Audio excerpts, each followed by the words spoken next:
하나님 말씀 누가복음 6장 20절부터 보시겠습니다. 예수께서 눈을 들어 제자들을 보시고 이르시되 너희 가난한 자는 복이 있나니 하나님의 나라가 너희 것이며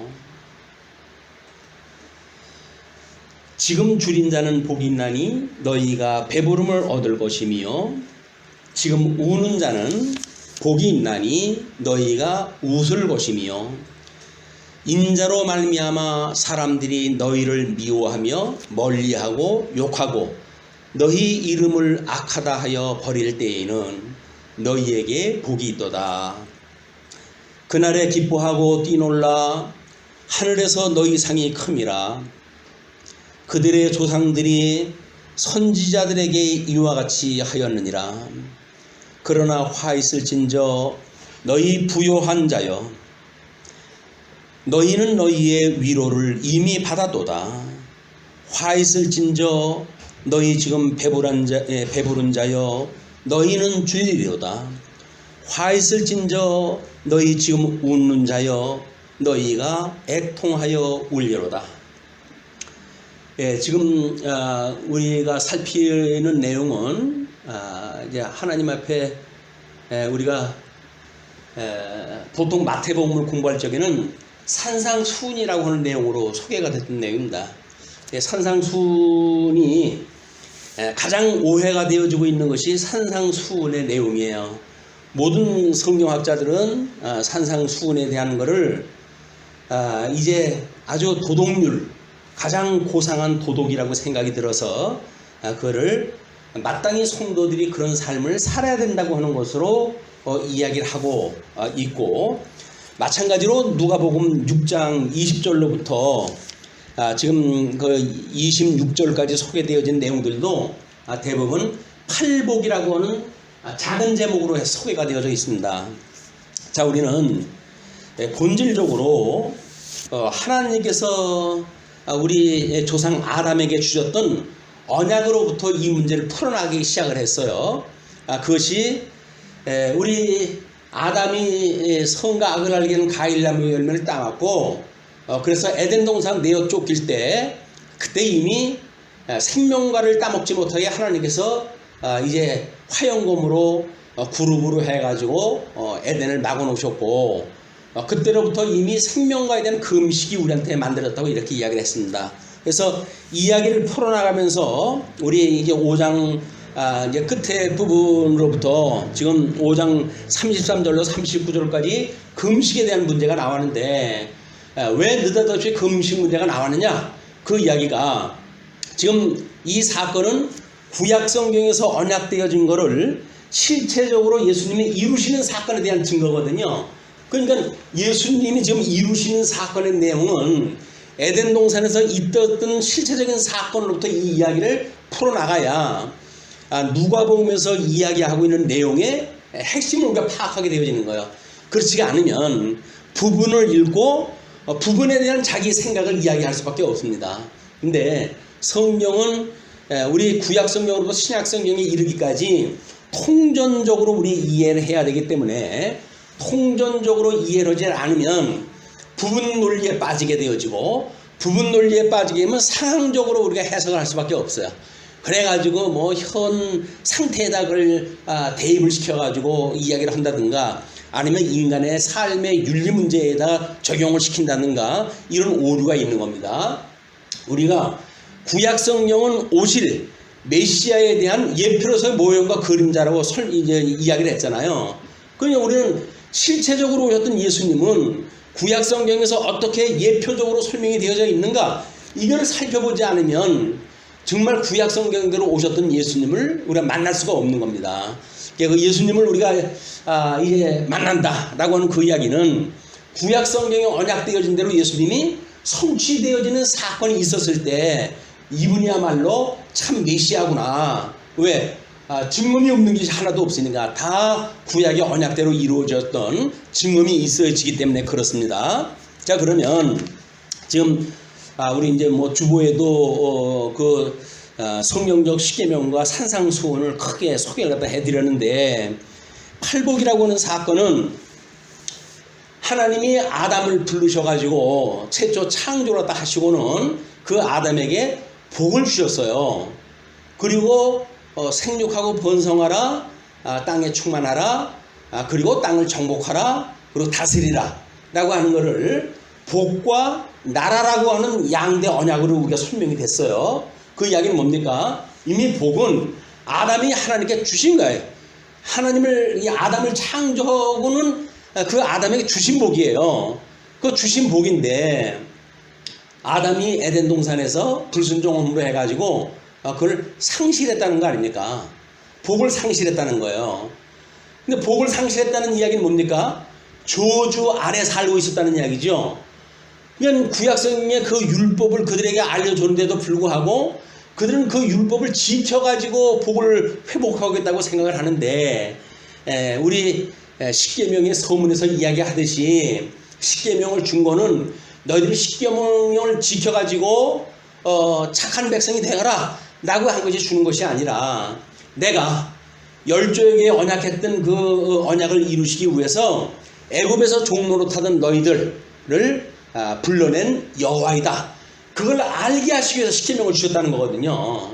그러니까 우리가 10개 조항을 공부하기보다는 10개 조항을 주셨던 목적이 뭘까, 이유가 뭘까 라고 하는 걸 근본으로부터 따져보기 시작을 하지 않으면 우리는 지키느냐 마느냐 라고 하는 어떤 그런 우리 행동의 기준을 둘 수밖에 없어요. 근데 성경은 지키는가 안 지키는가에 대한 문제가 아닙니다. 하나님께서 뭐를 계시하시는가의 문제이기 때문에, 하나님께서 왜 이스라엘 백성들한테 십계명을 주셨을까? 부분적으로 보게 되면 십계명은 율법의 대강령이라고 이야기를 했고, 그 대강령이 위로는 하나님을 사랑하고 이웃을 내 몸같이 사랑하라고 하는 이야기였었으니까, 그걸 가장 직접적으로 또는 아주 압축적으로 소개한 것이 십계명이에요. 우리 하나님의 율법의 대강령이다 이렇게 이야기를 하는데, 위로는 하나님을 사랑하고 이웃을 내 몸같이 사랑하라. 그런데 에덴 동산에서 이 사람들이 타락함으로 해가지고 하나님과 원수 관계가 됐잖아요.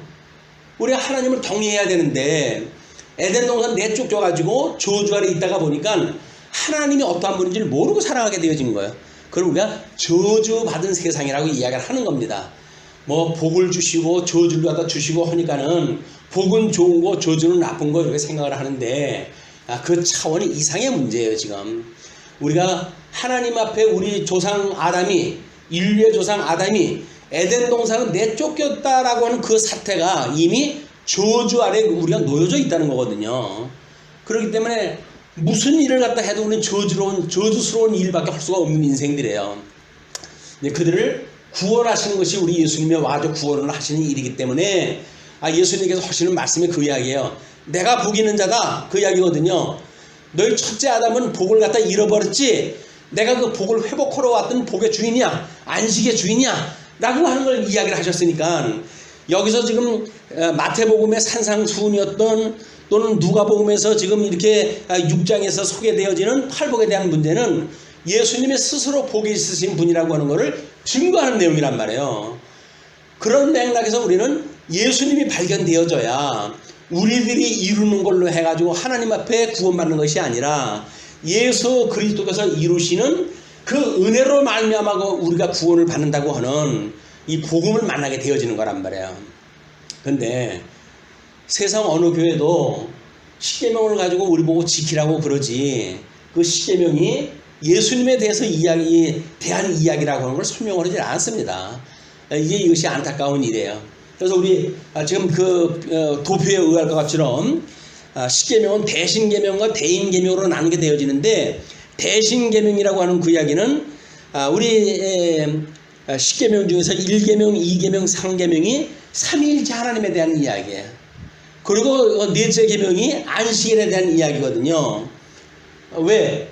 우리 하나님을 경외해야 될 사람들이 에덴 동산 내쫓겨가지고 하나님이 어떠하신지에 대한 걸 다 잃어버리고 살아가게 되어져 있기 때문에 우리는 안식을 누리지 못하는 사람들이에요. 근데 예수님이 와가지고 이제 우리 지금 우리 그 대인 계명이라고 했던 그거를 주님이 다 이루시는 거예요. 그러심으로 해가지고 우리로 하여금 하나님과 원수되어졌던 우리들에게 안식을 누릴 수 있는 심령의 평강을 주시는 예수님을 소개하는 것이 십계명이라고 하는 도표 안에 예수 그리스도 한 분이 소개되어진 거예요. 그게. 그래서 예수님을 만나야 복음을 만나고 복음을 만나야 우리가 쉼을 얻게 되어지고 무거운 짐을 다 내려놓게 되어지는데 십계명을 지킬 때마다 우리 보고 지키라고 이야기를 하니까 또 지켜야 된다고 생각이 드니까 우리들은 하나님 앞에 무엇인가 행위를 통해 가지고 충성한다고 하는 생각이 자꾸 드는 거예요. 그렇지 않으면 우리는 몸살이 날 정도로 사람들이 신앙생활하기가 어렵습니다. 너는 그냥 나만 믿어 라고 이야기를 하는데 예수님만 믿어가지고 구원시켜준다고 하는 말이 믿어지질 않아요. 그래도 제가 뭘 해야죠 주님, 이런 생각을 가지니까 예수님 믿기가 어려운 겁니다. 근데 우리 예수님 믿기 쉽잖아요. 예수님이 우리를 불렀고 예수님이 우리들로 하여금 이렇게 하나님에게 주어졌던 모든 약속을 다 이루셨고 그러므로 우리 예수님이 우리의 구속주가 되어졌고 우리가 그 하나님을 아버지라고 부르며 산다고 하는 복음 안에 살고 있는데 이렇게 쉬운 이야기를 성령 하나님께서 깨닫게 하시지 않으면 알아먹을 수가 없는 거예요. 그러니까 복음을 아는 사람이 이 시대에 없어요. 그리고 예수 믿는다고 하는 사람들이 전부 8.15 광장에 시청 광장에 가가지고 대모를 갖다 하고 하는 것이 뭡니까? 아니 예수님이 하나님 나라 이루어 주신다고 그러는데 뭘 자기네들이 뭘 한다고 그 짓을 해요. 그리고 어떤 목사님은 자기가 선지자다 이렇게 이야기를 하는데 이 시대에 선지자가 어디 있습니까? 선지자는 우리 신구약 성경의 완성됨으로 해가지고 특별한 은사로 주었던 모든 그걸 우리가 특별 직원이라고 이야기를 하는데 다 끝났어요. 사도들 다 끝난 거예요. 이제 우리는 지금 뭡니까? 성경을 보고 하나님의 그 약속대로 이루어가는 예수님을 우리가 깨달았기 때문에 이 시대에는 주님의 몸된 교회의 목사로 교사로 세움을 받아가지고 성경을 가르치는 일을 하는 거예요. 우리가. 근데 성경 가르칠 생각은 안 하고 선동하고 이렇게 해가지고 잘난 척하는 것이 예수 믿는다고 생각을 하는데 그렇게 하는 거 아닙니다. 그분이 근본주의자. 근데 그분의 롤 모델이 누굽니까? 자유주의 신학자를 롤 모델로 삼아놓고 있어요.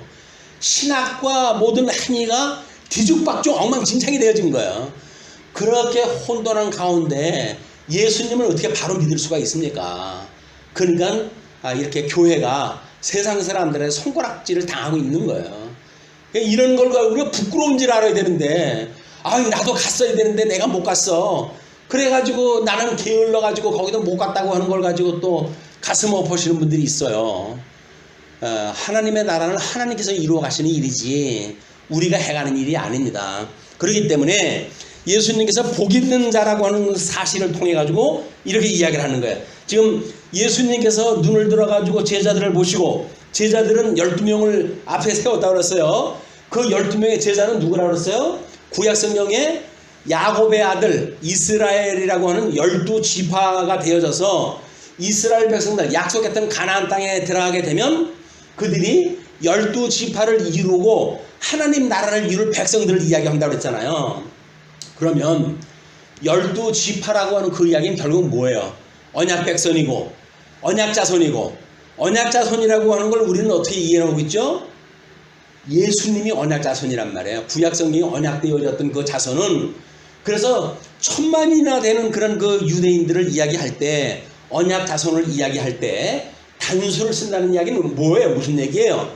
예수님을 가르치는 일이기 때문에 단수를 쓰는 겁니다.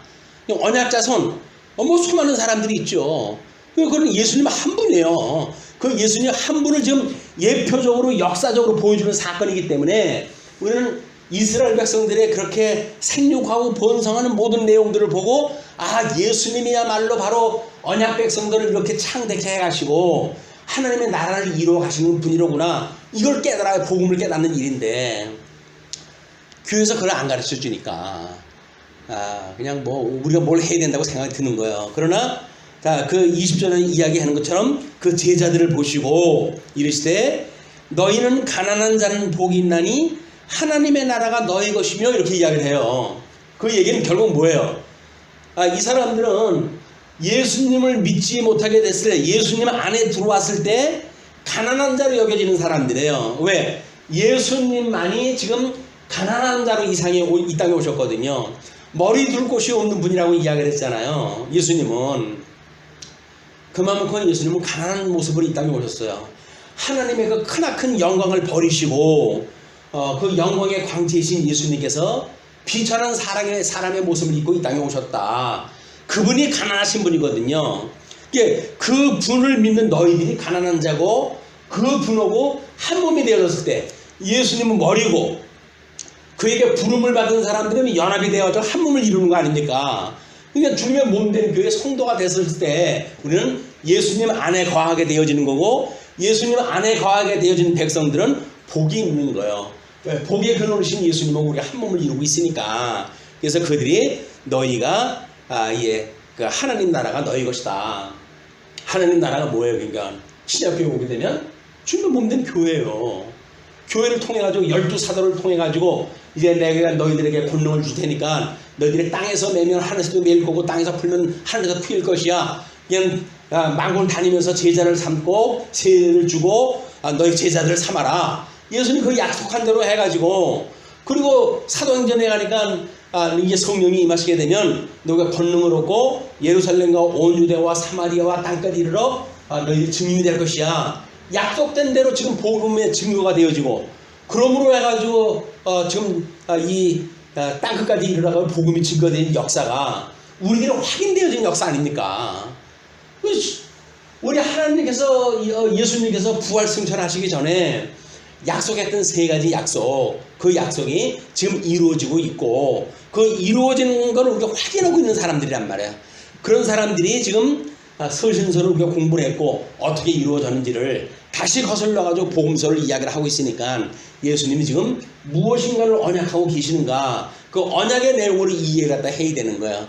물론 지금 이야기하고 있는 이 복 있는 자에 대한 모든 내용들은 구약 성경에 언약되어진 것을 지금 이루신 사건입니다.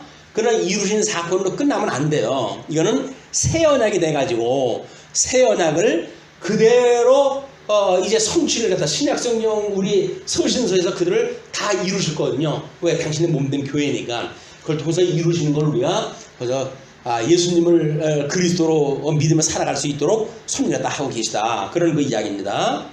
그러니까 가난한 자는 복이 있다고 하는 그 이야기는 우리가 이렇게 대신제명의 입장에서 보게 되면 우리 자선언약에 대한 것이 뭐라 그랬어요? 생육하고 번성하라고 하는 문제 아니에요? 그 이야기는 너희들이 살인하지 마라, 간음하지 마라. 왜? 살인하고 간음하게 되면 생육 번성할 수가 없잖아요. 그냥 사회적인 언약에 대한 것이 바로 이 가난한 자들이란 말이야. 가난한 자들. 이 가난한 자들은 심지어 이제 바벨론의 포로로 끌려갈 때 항거하지 않고 끌려가는 자들이에요. 왜? 하나님의 약속이 그렇게 되어져 있으니까 그 이제 후반부에 나와져 있으니까 그렇게 이해를 다 하시고 그렇게 해가지고 너희가 이제 너희 것임이고 지금 줄인 자는 복이 있나니 너희가 배부름을 얻을 것이요 지금 우는 자는 복이 있나니 너희가 웃을 것입니다. 그럼 여기서 배가 고프다고 이 배부름에 대한 그 이야기는 뭐예요? 이거 경제적인 문제, 경제적인 문제. 그럼 경제적인 문제라고 한다면 십계명으로 이야기를 하면은 8계명, 9계명, 10계명이 뭐예요? 탐하지 말라는 거야. 이웃을 탐하지 마라. 이거 경제 영역에 대한 계명이거든요. 그냥 너희 땅을 정복하고 땅을 다스리라 라고 했던 그 약속은 요거를 이야기하는 경제적인 영역을 이야기를 하는 거예요. 그리고 지금 우는 자, 그 우는 자는 어떤 걸 의미할까요? 나라를 잃고 지금 바벨론의 포로로 끌려가고 있는 백성들 아닙니까? 그들이 우리 금식 문제도 그렇게 이야기를 한다고 그러지 않았어요? 이스라엘 백성들이 금식절기를 지키는 것이 언제라고 그랬어요? 주로 많이 지키는 것이 바벨론의 포로로 끌려갈 때, 주권을 상실할 때, 또는 성전이 무너졌을 때, 그리고 포로로 끌려갈 때 이 날짜를 다 기억을 하면서 금식을 한다고 그러지 않았어요? 그러니까 금식한다는 이야기는 예수 그리스도의 죽으심에 대한 예표이기 때문에 여기서 우는 자에게 복이 있다는 그 이야기는 바로 나라를 잃고 유리방황하는 자들에 대한 이야기란 말이에요. 이게 그러니까 이거를 그냥 문자적으로만 이해하게 되면 설명이 그냥 뭐 웃는 자 이런 인간적인 입장에서만 설명이 돼요. 근데 구약성경에서는 이걸 뭐라고 설명을 했습니까? 역사를 통해 설명이 되어졌잖아요. 그럼 우리가 이거를 역사적으로 이해를 해야 이거는 주님에 대한 이야기로구나, 언약 자손에 대한 이야기로구나, 바벨론의 포로로부터 끌려갔을 때 우리가 그 복을 상실했기 때문에 하나님 나라를 누리고 살지 못하고 끝내 하나님께서 약속하셨던 그 나라를 상실하고 바벨론의 포로로 끌려가고 있는 신세가 되어졌구나, 이걸 깨닫게 주신 섭리가 하시는 거 아닙니까? 그러니까 우리가 타락되어졌다는 이야기는, 저주 아래 되는 이야기는 뭐예요? 바로 하나님이 주셨던 복을 누리지 못하고 살고 있었구나. 그런데 우리 예수님이 와가지고, 이 복이 있으신 예수님이 와가지고 우리를 우는 자를 갖다 울게 하시고 배고픈 자를 배부르게 하시고 이 역사를 하시겠다는 거예요. 예수님이. 그 예수님을 지금 우리가 확인을 다 하고 있는 겁니다.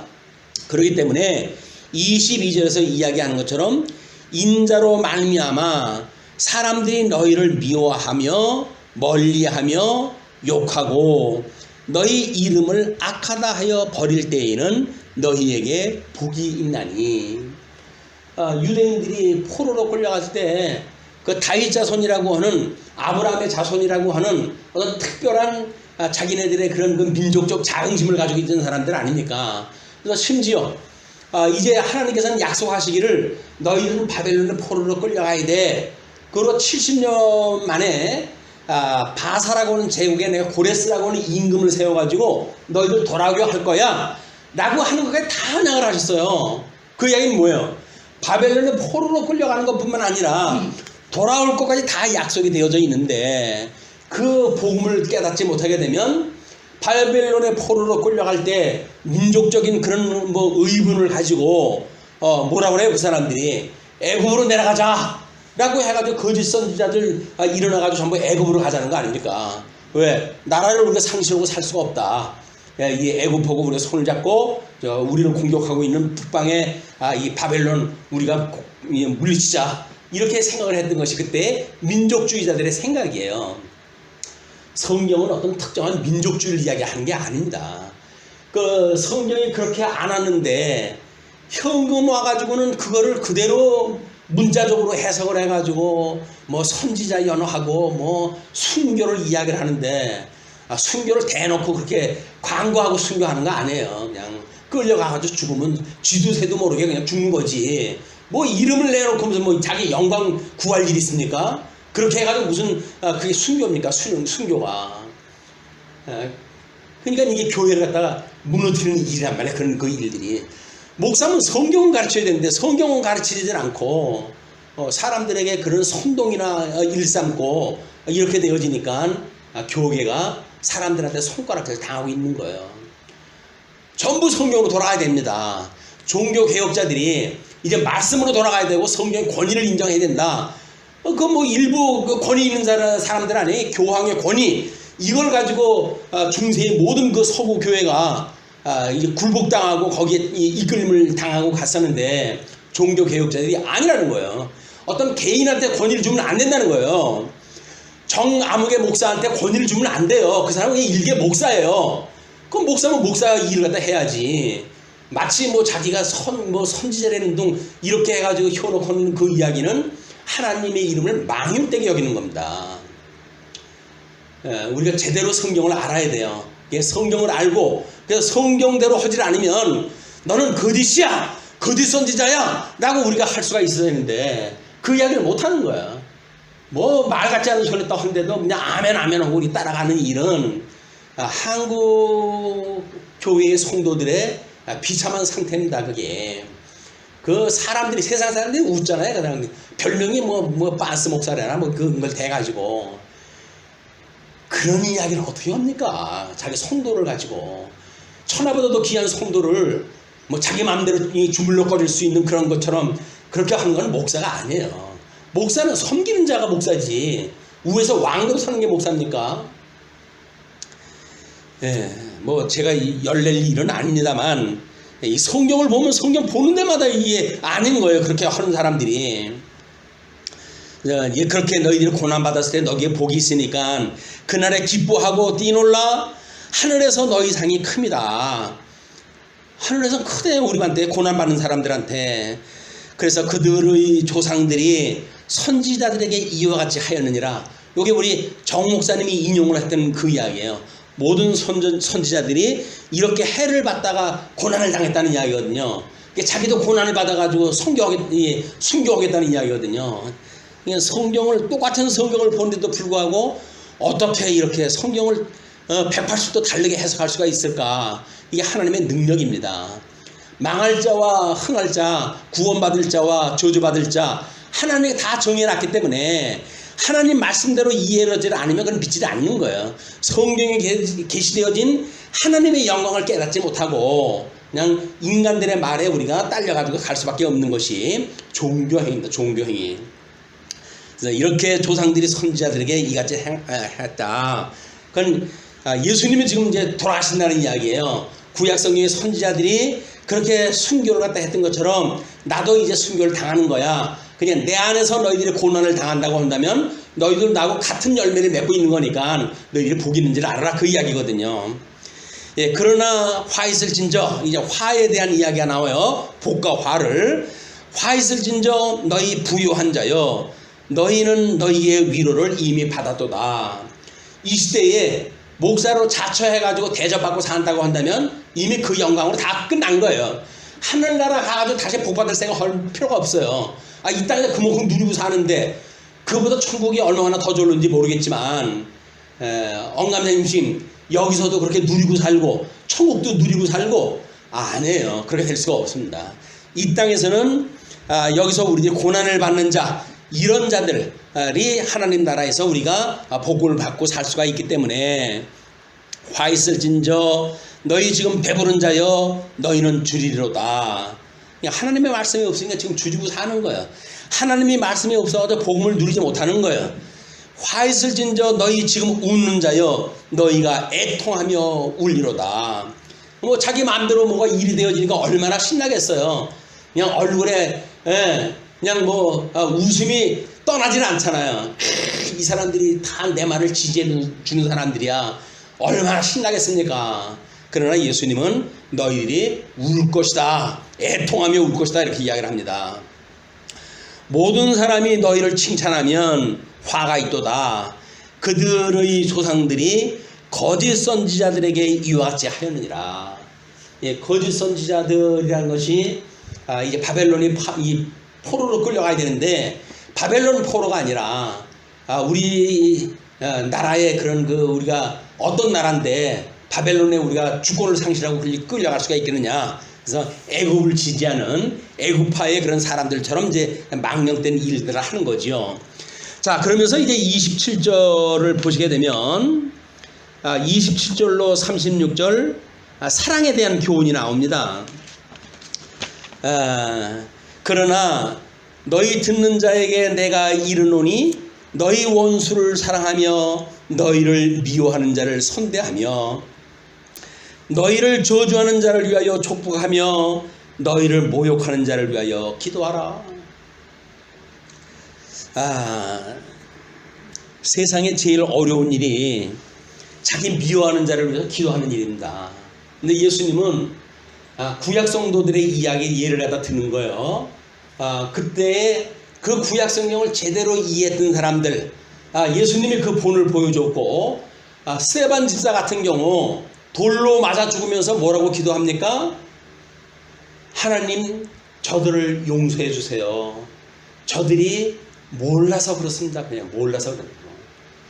하나님이 어떤 분인지 모르니까 세상 논리를 따라가지고 그럴 수밖에 없는 거 아니에요. 그냥 불쌍히 여기는 마음, 이것이 예수의 마음을 우리가 닮아가는 일입니다. 긍휼한 마음을 닮아가는 일들.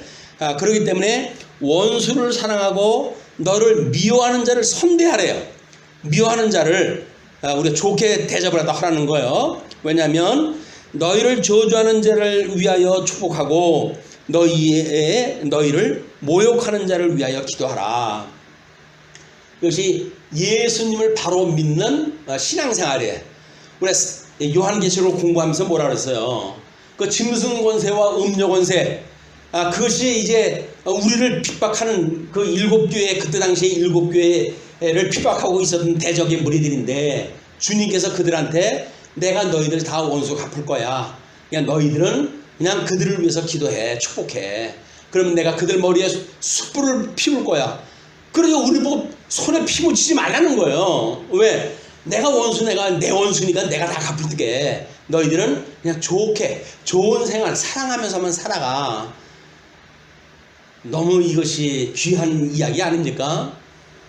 그냥 좋은 생각 가지고 살라는 거예요, 우리 보고. 우리를 미워하는 사람도 사랑하면서 살라는 거예요. 다른 사람을 미워하는 사람은 미워하는 심정이 오죽합니까? 그게 오죽하면 미워하겠어요.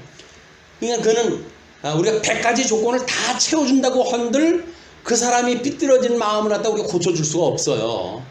그런데 그 사람은 미워하며 살 거예요. 그냥 그 사람이 내가 그러면 조금 뭐 이렇게 좋게 하면은 이 사람이 나를 갖다 좋아할까 사랑할까? 안 그렇습니다. 이미 그 사람 마음이 삐뚤어지기 때문에 아무리 좋은 일 해도 미운 사람은 그냥 주는 거 없이 미운 거예요. 이유가 어딨어요? 미운데 이유가 어딨어요? 애들도 요즘 그러잖아요. 너는 왜 그렇게 좋아하니? 그렇게 물어보면 뭐라 그래요? 좋아하는데 이유가 어딨어? 그렇게 이야기하잖아요. 좋아하는데 이유가 어딨어요? 근데 사람들이 이유를 찾으려고 그래요. 그래서 내가 너한테 잘해줘서 그런가? 이런 착각을 하는데 그렇지는 않습니다. 그냥 좋아하는 건 좋아하는 거예요. 근데 미워할 때는 이유가 있을까요? 없을까요? 없어요. 주는 거 없이 그냥 꼴보기 싫은 거예요. 그냥 거기서 이제 그게 내 어떤 주관적인 판단이니까 이유를 우리가 붙이죠. 이래서 싫고 저래서 싫고. 그래서 그 이유가 많은 거예요. 싫은 사람이 이야기할 적에는 이유가 많이 붙을 수밖에 없어요. 그러나 한마디로 이야기는 뭡니까? 그냥 주는 거 없이 미운 거예요. 그 사람이 미워요. 하는 꼴이 미운 거예요. 그냥 잘난 척 하는 꼴이 미운 거예요. 뭐 잘난 게 지 혼자 잘났나? 그냥 잘난 척 하니까 그냥 미운 거예요. 우리 그리스도의 사랑을 따라가지고 우리 해하는 자한테도 우리가 정말 겸손한 마음으로 사랑하며 살아간다고 한다면 우리 미워할 이유가 뭐가 있어요? 그런데도 나쁜 사람들은 그게 또 싫은 거예요. 꼴보기 싫은 거예요. 저 잘난 척 한다고. 내가 미워하게 되면 그건 반응이 있어야 되는데 오히려 그를 위해서 기도하고 아유 형제요 형제님 내가 당신을 위해서 기도합니다 이렇게 이야기를 하게 되면 저걸 어떻게 해야 내가 듣기 싫은 얘기가 또 안 들을까 해가지고 애매한 누명을 씌워가지고 매장을 시키고 음모를 갖다 꾸미고 하는 일이 만들어지는 겁니다. 근데 예수님이 하나님의 아들인데도 불구하고 그렇게 돌아가시잖아요. 어쩔 수 없어요. 이건 죽어야 되는 거예요. 그럼 우리는 그런 문제를 당했을 때 어떻게 될까요? 우리가 예수님 안에서 죽었다고 신앙 고백하는 그 일대에 나는 예수님 안에서 죽은 사람 아니에요. 아니 죽은 사람이 무슨 나를 갖다 구박한다고 해야지 그게 성질이 나요. 성질이 살아있으니까 성질이 나는 거지. 우리가 예수님 믿으면 사실은 성질이 안 나야 돼요. 왜? 나는 죽어서 그걸 몰라요. 근데 아주 살아있어가지고 우리 그 육체의 소욕과 뭐 이런 그 이생의 자랑과 안목의 정욕과 육신의 정욕이 끊임없이 우리 남은 인생을 끌어가지고 시험에 들게 만들거든요. 이것이 주님께서 시험에 들게 하지 마시고 우리를 악에서 구해달라고 기도하거라. 주님께서 우리한테 당부를 갖다 한 겁니다. 우리는 육신을 가지고 있는 이상 해결할 방법이 없어요. 다만 성령의 충만함을 입어가지고 나는 예수님 안에 죽어서 없어 라고는 자기 부정이 만들어지지 않는 한 우리는 평강을 누릴 수가 없어요. 내 욕심이 작동을 하는데 어떻게 평강을 누립니까? 내 욕심대로 세상이 안 돌아가는데 어떻게 심령의 평강을 누리겠어요?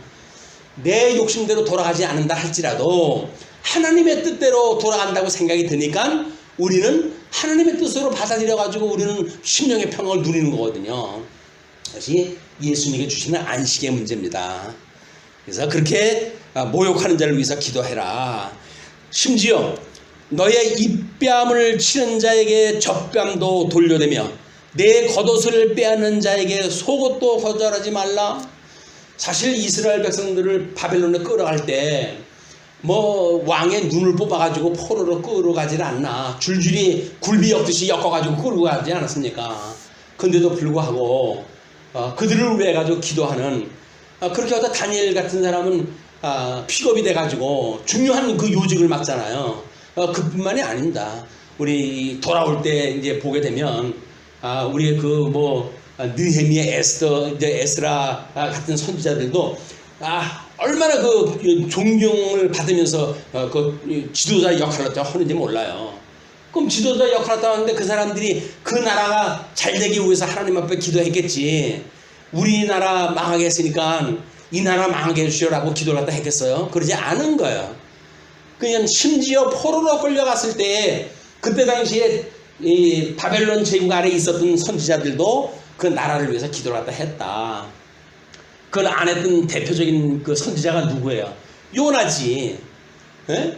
그 니느웨 성에다가 가가지고 복음 증거하라고 그러니까 다시스로 내빼잖아요. 하나님의 말씀이 오고 필요 없다고 내빼잖아요. 하나님의 뜻이 이게 받아들이게 되어지게 되면 우리는 적국에 가서 적군을 위해서도 기도하는 거다. 그들을 위해서. 그렇게 되면 그 사람들한테 우리가 좋은 일 하는데 왜 내 예수 믿는데 박해를 하겠습니까? 그렇게 안 해요. 우리는 복음을 모르기 때문에 우리 이상한 짓도 하고 내 뜻대로 살아가려고 그렇게 하기도 하고 그것 때문에 우리는 억울함을 이제 호소도 하고 그러는데 억울함이 아닙니다. 자, 그러면서 그 30절이에요. 그 겉옷을 빼앗는 자에게 속옷을 거절하지 말라는 이야기는 뭐라 그랬어요? 우리가 겉옷과 속옷의 관계가 뭐라 그랬어요? 우리가 그 시든나무, 가시나무에다가 금으로 포장을 했다 해가지고 하나님 성전에 도구를 만든다고 그러지 않았습니까? 마찬가지인 거예요. 우리 하나님께서 아담이 타락되어졌지만 그에게 가죽옷을 해 입혀가지고 에덴에서 내쫓지 않습니까? 그것이 하나님께 주신 의의 옷이 의의 옷. 복음이란 말이에요. 복음. 그러니까 지금 겉옷을 빼앗는 건 뭐예요? 그들의 모든 나라를 다 지금 착취하는 거 아닙니까? 주권을 착취하는 거 아닙니까? 그걸 뺏어가는 것도 부족한데 그들에게 복음을 증거하는 거예요. 복음을. 이 속이 안옷은 복음을 이야기를 하는 거니까 겉옷을 빼앗는 자들에게 속옷도 주라. 그 이야기는 뭐예요? 그러니까 너의 겉에 보이는 모든 것들을 착취하는 그들을 위해 가지고 그들에게 복음의 진수도 전해줘라. 그런 그 이야기예요. 이게 결국은 미워하는 자를 갖다 사랑하는, 원수를 사랑하는 이야기고 미워하는 자를 손대하는 이야기다.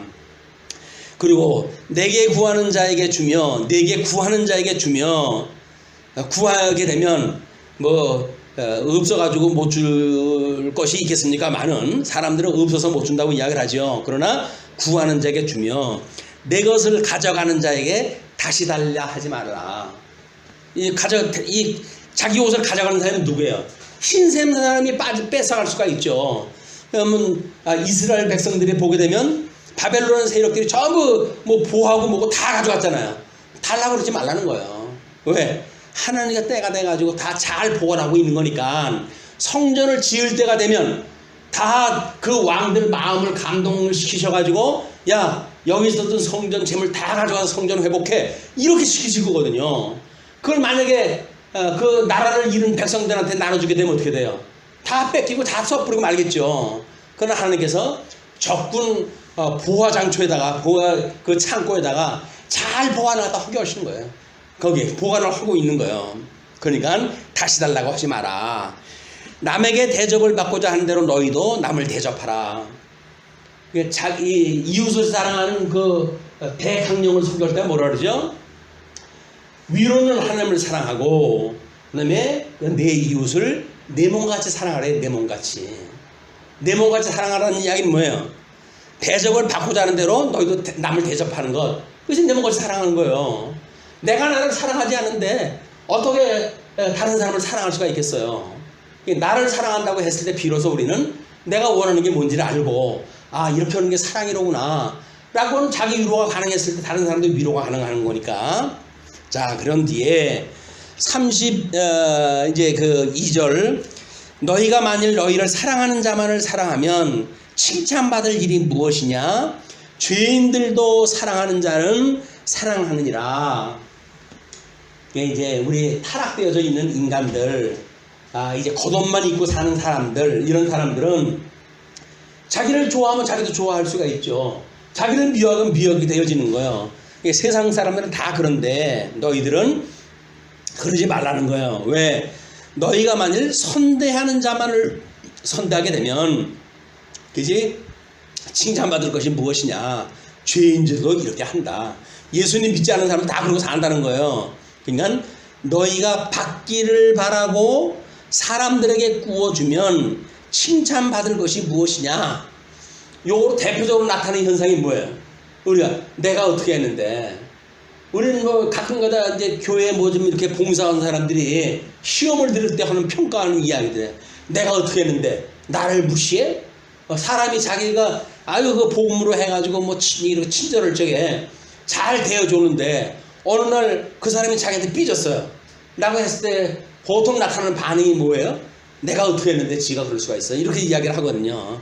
근데 너희가 받기를 바라고 사람들에게 구워주면 칭찬받을 것이 무엇이냐, 그 이야기예요. 이건 상식적인 이야기예요. 그냥 죄인들도 그만큼 받고자 하여서 죄인에게 구워주느니라. 그러니까 우리가 뭐 교회 생활을 한다면서 선행을 갖다 한다고 해가지고 뭐 밥을 퍼주고 없는 사람들을 위해서 뭐 차를 해 날르고, 이것이 선행이 아닌 거예요.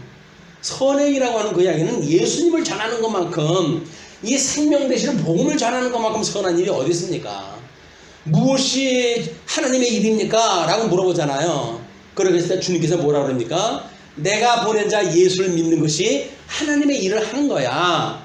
하나님의 일 한다고 해가지고 엉뚱한 일을 갖고 하면서 그게 하나님의 일이라고 하는데 아닌 거예요. 하나님 일은 예수님 믿는 일이 하나님 일을 하는 거예요. 근데 예수님 믿는 일이 뭔지를 모르니까 엉뚱한 일을 갖다 해야 되니까 세상 사람들 하는 것 이상으로 뭔가 노력해야 되고 봉사해야 되고 이런 일로 치여가지고 그게 힘든 거예요. 우리는 그냥 예수님만 믿으면 돼요. 온전케 하시는 예수님, 말씀을 드리면 책망과 바르게 함과 의로 교육한 게 우리가 이 바르게 함과 의로 교육의 온전한 말씀이라고 이야기를 하는데, 말씀을 듣고 예수님의 그런 그 뜻이 우리가 헤아려져서 우리가 어떤 심령의 그런 책망함을 듣는다. 복 있는 사람의 증거예요. 그래서 그 교훈을 갖다 듣게 되어지니까 바르게 하고 의로 교육하게 우리가 온전하게 되어진다. 이게 하나님께 행하시는 일이란 말이에요. 믿으면 그렇게 행하신다는 얘기. 믿으면 믿질 않으니까 백날을 믿으면 뭐라나? 열매가 맺어져야지. 그냥 뭐 나한테 잘하면은 희, 나한테 잘못하게 되면 실죽? 이거 그냥 세상 사람도 살고 똑같이 살죠. 교회 아니나 교회 바깥이나 똑같다니까요. 다른 건 좋을 때 뭐 다 같이 아유 형제님 자매님 이렇게 이야기를 하죠. 만약에 그분한테 상처를 입었으면 그러면 그 다음에 언제 보았다는 듯이 그냥 눈을 기고 그냥 뭐 후욕하고, 세상 사람들 더 합니다. 세상 사람들은 그렇게 하면서 뭐 툭툭 털고 뭐 악수하고 그냥 끝나잖아요. 예수 믿는 사람이 한번 등지게 되면 그냥 죽을 때까지 안 바뀌어요. 이거는 아주 끝까지 그냥 악을 갖다 우리 써. 예수 믿는 게 아닌 거예요. 예수 믿는 사람들은 그렇게 믿는 게 아닌 거예요. 어떻게? 그냥 우리 칭찬받을 걸 위해 가지고 하는 것이 아니라 그냥 하나님의 선한 것, 예수님이 그렇게 우리한테 거저 주신 것, 거저 받았으니까 거저 주는 거예요. 뭘 받으려고 줍니까? 교회에 무슨 뭐 누굴 위해 가지고 우리가 신앙생활 하는 겁니까? 아닌 거거든요. 근데 우리는 나를 뭐 누굴 위해서 불러 해야 되는 것 같으니까 그런 착각이 우리를 힘들게 만든다. 여기서 이야기하는 대로만 제대로 깨닫으면 그렇게 편할 수가 없는 겁니다. 자, 그러면서 이제 35절, 오직 너희는 원수를 사랑하고 선대하며 아무것도 바라지 말고 구워주라. 예, 바라지 말고 구워주래요. 뭐 구워줄 때 그 이야기는 우리가 돈을 빌릴 때 가끔 가다 그랬잖아요. 다른 사람 돈을 빌려줄 적에는 준다고 생각하고 빌려줘야지, 그걸 받을 거 생각하고 빌려주다 보면 시험 든다. 근데 여기서는 바라지 말고 구워주래잖아요. 근데 예수 믿다가 빌려준 거 못 받으면 어떻게 돼요? 고발해야지. 고발해가지고 그 어떻게든지 받아내야지. 예수님 믿는 게 아니에요. 예수 믿는 사람들이 돈 몇 푼 꿔줘가지고 그거 안 갚는다고 해가지고 그냥 뭐 고발을 갖다 하고 뭐 이렇게까지 가자고 그러면 막 가자는 거지요. 우리가 예수님 믿는다는 거 아닙니다. 예수님 믿는다는 이야기는 그냥 주는 거예요. 세상에 하나님께서 거저 주시지 않은 게 어딨어요. 내 생명까지 주님께서 주신 건데 뭘 돈을 받고 무슨 대가를 바라고 줍니까? 그냥 있으면 주는 거예요. 나한테 주어진 모든 것들이 주님께서 거저 주신 거예요. 뭐 어떤 사람은 그러죠. 내가 얼마나 애써가지고 그랬는데 애써가지고 다 얻을 수 있으면 세상에 가난하게 살 사람이 누가 있습니까? 애를 써도 안 되는 거예요, 그게. 근데 그런 여건을 주시니까 그것이 딱하니 시간을 맞춰가지고 조건을 맞춰 일이 되어진 거지. 세상에 제일 많이 노력하는 사람이 누굽니까? 새벽부터 통근버스 타가지고 출첵하는 사람이 누굽니까? 다 험한 일 하는 사람들이에요. 청소하고 힘든 일 하는 사람들이에요. 어떻게 더 이상 애를 씁니까? 돈 100만 원 그저 받으려고 해가지고 얼마나 애를 씁니까? 근데 그 사람들은 왜 그렇게 못 살까요? 재주가 없어가지고, 그 다음에 능력이 없어가지고, 우리가 오해라는 거예요. 나를 과대 포장을 하고, 그렇게 해가지고, 이 사람들이 게으르니까 그렇지. 그렇게 어떻게 더 부지런해요. 제일 새벽에 제일 먼저 일어난 사람들인데. 부지런한 거 조건이 없으니까. 그 다음에 뭐라 그래야 돼요? 머리를 써야지, 머리를. 머리가 나쁘니까 그렇지. 한번 하나님께서 우리한테 머리를 갖다 한번 톡 치면 어떻게 될까요? 바로 치매예요. 무슨 머리예요, 머리가. 그러니까 우리가 분수를 모르는 거야. 이게 하나님께서 주시는 한량없는 은사, 모든 게 은혜로 받은 건데 그걸 우리가 모르고 사니까 불만도 많고 불평도 하고 이러면 살아가는 겁니다. 오늘 이번 이 말씀을 갖다 깨달으면서 복음을 깨닫게 되어져서 정말 만사에 우리가 심령의 평화를 누리고 사는 이런 예수를 믿는 사람들이 됐으면 좋겠어요. 자, 그리고 오직 너희는 원수를 사랑하고 선대하며 아무것도 바라지 말고 끄어주라. 그리하면 너희 상이 클 것이고 또 지극히 높으신 이의 아들이 되리니 그는 은혜를 모르는 자와 악한 자에게도 임재하시니라. 하나님께서는 악한 자라고 하는 이야기는 우리가 두 가지로 볼 수가 있죠. 하나는 뭐예요? 아주 불택자로서 영원히 악한 자일 수가 있어요. 그러나 현재까지 믿지 않음으로 해가지고 악한 자도 있을 수 있는 거 아니겠어요? 그냥 우리는 누가 믿고 누가 믿지 않을지 모르니까 이건 언제까지 세상 구원의 역사가 지속될 때까지는 하나님께서 오래 참으심으로 해서 구원을 다 한다 라고 믿어지게 되면 현재 믿지 않는다 할지라도 우리는 믿음의 사람이라고 생각이 들어서 우리는 그들의 선대를 하는 거예요. 선대를. 그러니까 주님께서 너희들이 우리 조상들이 그렇게 선대를 갖다 하다가 천사를 만나가지고 하나님의 은혜를 받지 않았더냐 라고 이야기하는 게 뭡니까? 그냥 조건 가지고 저 사람은 뭐 좀 이렇게 우리가 선대하면 우리 교회 뭐 좀 봉사할 것 같은데 라고 해가지고 이렇게 전도하고 그러는 거 안 돼요. 그런 사람 와가지고 이 교회 부흥되어지는 꼴을 못 봅니다. 언젠가는 망가뜨릴 일을 하지 그렇게 안 되는 거예요. 그냥 순전하게 그 사람의 영혼을 보고 그리고 복음을 증거하고 그런 분들로 우리가 교회가 채워져야 그 복음으로 해가지고 우리가 충만한 교회가 되어지는 거지 어떤 조건, 외모 이런 거 가지고 보는 게 아니다. 이 야고보서가 제일 지적하는 그거예요. 비단 옷 입고 뭐 귀한 옷 입고 나오는 사람한테는 아이고 여기 앉으십시오 라고 해서 좋은 자리 안내를 하고 조금 누추한 옷 입고 나오면 당신 저쪽에 가서 앉으시오 해가지고 문간에다 앉히고 라고 하는 일이야말로 이게 편향되어진 생각들이다. 그러니까 성경이 똑같아요. 마태복음도 마찬가지고 누가복음도 마찬가지고 요한서도 마찬가지고 또 이 야고보에서 이야기했던 그 원리도 마찬가지고 성경이 모순이 된다고 한다면 잘못 해석된 거예요. 원리가 전부 통하는 거기 때문에 그렇습니다. 그렇기 때문에 너희 아버지의 자비로우심과 같이 너희도 자비로운 자가 되라. 자비로운 자. 그냥 자비로운 자가 되면 되는 거야. 하나님 앞에. 이걸 우리 기도 거죠. 끊임없이 이걸 우리가 기도를 갖다 해야 돼요. 자, 그렇다고 한다면 37절부터 45절에 행실을 통한 신앙 고백에 대한 교훈을 갖다 이야기를 하거든요. 비판하지 말라 그리하면 너희가 비판을 받지 않을 것이요. 정죄하지 말라 그리하면 정죄를 받지 않을 것이요. 용서하라 그리하면 너희가 용서를 받을 것이요. 이것이 우리 주님께서 우리한테 주셨던 그 율법과 선지가 바로 이렇게 하는 거예요. 너희가 대접을 받고자 하는 대로 다른 사람을 대접해라. 그 이야기거든요. 주라 그리하면 너희에게 줄 것이니 곧 후이되어 누르고 흔들어 넘치도록 하여 너희에게 안겨주리라. 너희가 헤아리는 그 헤아림으로 너희도 헤아림을 도로 받을 것이니라. 어떤 분이 카페 들어와가지고 하도 까작까작 하면서 뭐 진리가 어쩌고 저쩌고 이제 이야기를 비난을 또 하길래, 다른 사람을 비난하고 그러길래,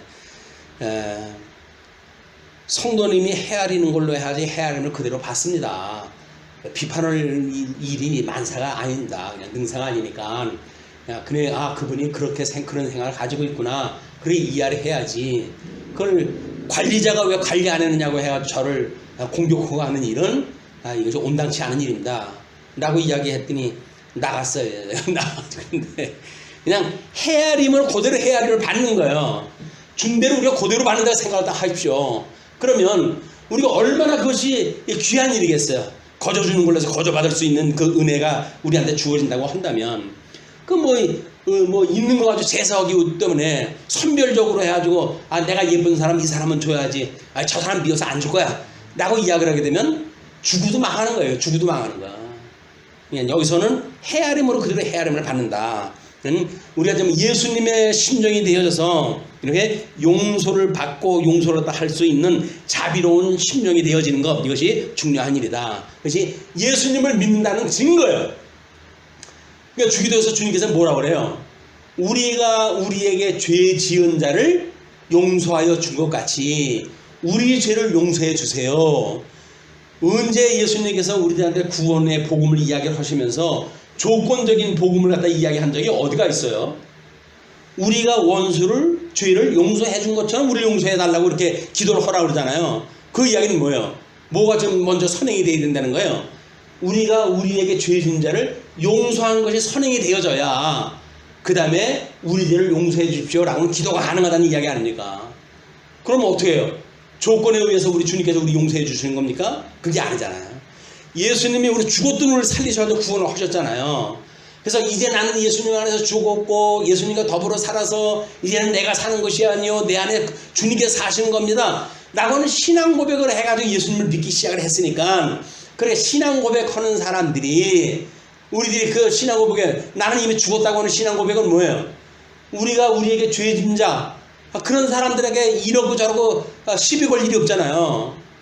우리가 이미 죽은 사람들인데, 그러니까 난 그 사람이 나한테 와가지고 이만저만 이야기를 하게 되면 난 그런지 몰랐는데 뭐 다 그렇지 뭐 우리 용서하고 살아요. 그런 사람들을.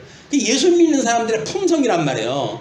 예수 믿는 사람들은 다른 사람이 우리한테 저주했다는 거, 후욕했다는 거 알면서도 그냥 모른 척하고 사는 거라니까요. 왜? 나도 그러고 사는데 뭐 나는 뭐 딴짓하고 사나? 똑같은 인생인데.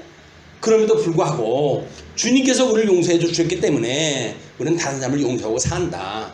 그런 자들에게 우리 주님께서 너희들이 주님 앞에 기도할 때 그렇게 기도해라, 그 이야기예요.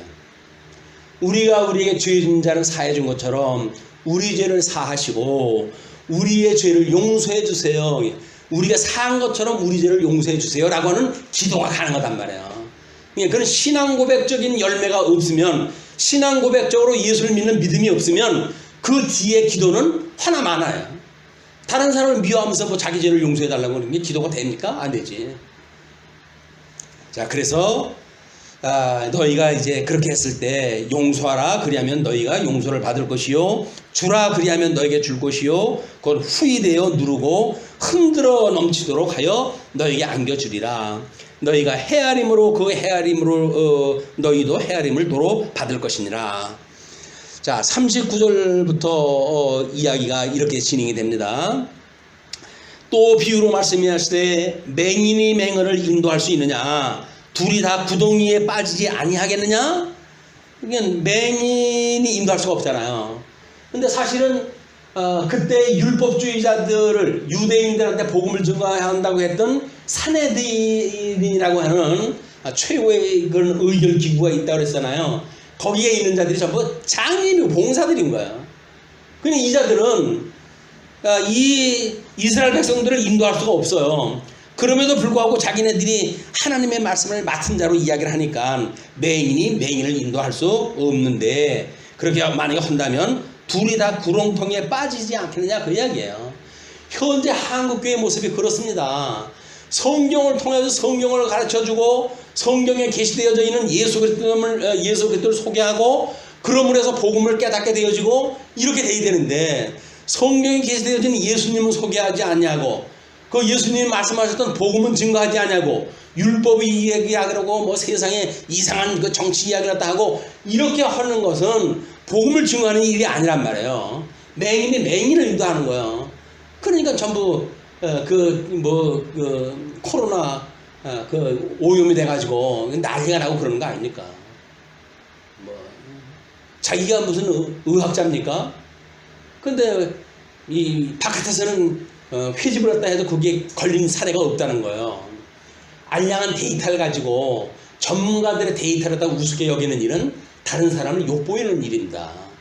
평생을 그 전문 분야에서 연구한 사람들인데 그 사람들도 예수님을 믿든 믿지 않든 그렇다고 한다면 그들의 고유한 은사를 우리가 인정을 해야죠. 질본부에서 이야기하는 전문가들이 이야기하는 것 우리가 귀담아 들어야 돼요. 하나님께서 왜 그들을 세웠을까요?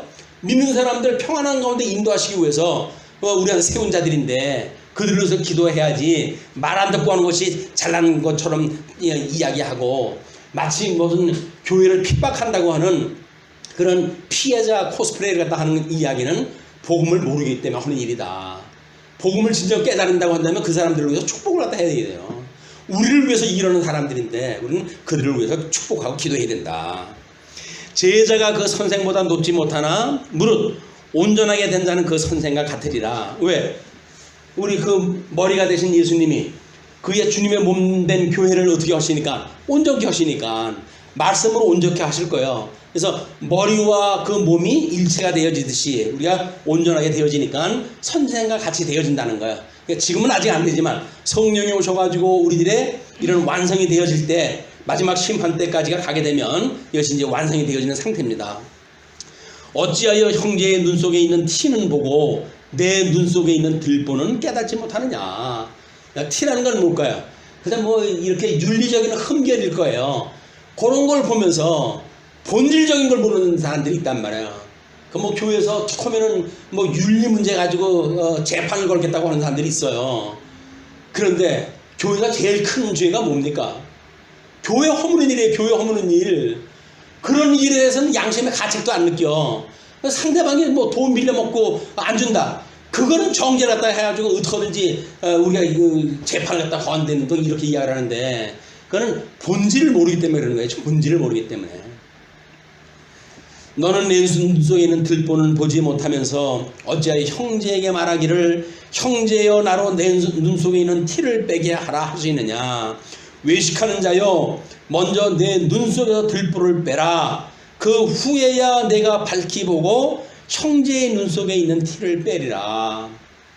우리는 이렇게 복음으로 가르친다는 이야기는 성경을 가르치는 일이고 우리가 어떤 행동을 한다는 이야기는 몸소 우리가 신앙생활을 배우고 깨달은 대로 살아가는 거예요. 나 닮아라 하는 게 아니에요. 나 닮아라 하니까 네가 뭔데 널 닮으라고 그래 라고 이야기해가지고 아니 꼽다 어쩌다 해가지고 시비가 걸리게 되고 이 모든 질서가 깨지는 겁니다. 그래서 우리는 어떤 그냥 말씀을 깨닫고 그냥 사는 거예요. 사는 것. 복음을 모르는 공자도 수신제가에 뭐 치고 평천하라고 그러지 않았어요. 자기 자신을 못 다스리면서 무슨 가정의 주인이 되고 가정을 제대로 다스리지 못하는 사람이 무슨 나라 정치를 했다고 합니까? 나라 정치를 제대로 못하는 사람이 뭐 천하를 평화를 갖다 이야기를 하고 그래요. 그냥 자기 몸 하나 잘 다스리는 거예요. 그러니까 주님께서 그러잖아요. 고린도전에서 너희들이 지어져가는 성전인 줄 모르느냐. 오늘 지어져가는 성전인 걸 깨닫고 우리가 이 몸을 갖다가 끊임없이 하나님 앞에 거룩한 삶을 살아가는 일이지 딴짓하는 게 아니다. 못된 열매 맺는 좋은 나무가 없고 또 좋은 열매를 맺는 못된 나무도 없느니 이것이 포도나무와 지금 이제 이 무화과를 예를 들어 설명을 해요. 왜? 이스라엘 백성들한테 좋은 나무를 소개할 때 설명했던 두 나무이기 때문에 그렇습니다. 그래서 못된 나무가 없느니라. 나무는 각각 그 열매로 하나니 가시나무에서 무화과를 또는 찔레에서 포도를 따지 못하느니라. 선한 사람은 마음에 쌓은 선에서 선을 내고 악한 자는 그 쌓은 악에서 악을 내나니 이는 마음에 가득한 것을 입으로 말함이라. 입에서 나오는 게 더러운 거지. 예수님 그러잖아요. 손 씻지 않고 먹었다고 해가지고 정죄자들한테 야, 입에서 나오는 것이 네 몸에서 나오는 게 더러운 거지 들어가는 게 더러운 게 아니야, 이렇게 이야기를 하잖아요.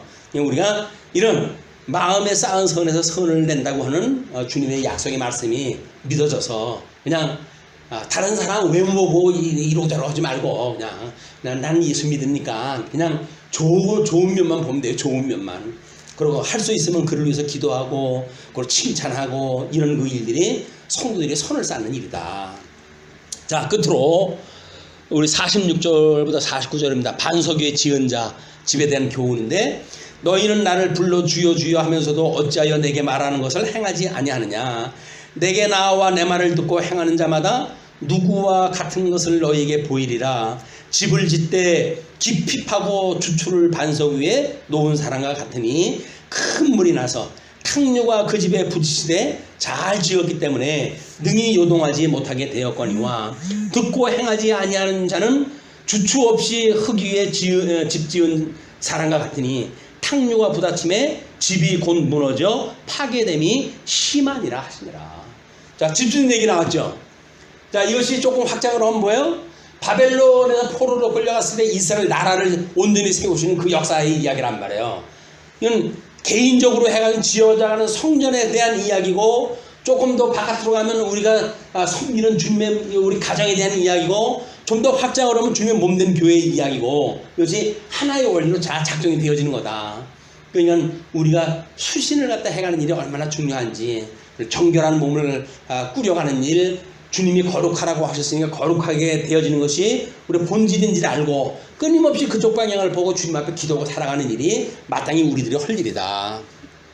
이런 그 은혜가 이 방송을 들으시는 모든 성도님들한테 하나님의 한없는 은혜가 충만하기를 빕니다. 그리고 또 다음 우리 다시 만날 때까지 심령의 평강을 누리고 행복한 그런 신앙생활 우리 계속하시길 빌면서 말씀 줄이겠습니다. 기도하시죠.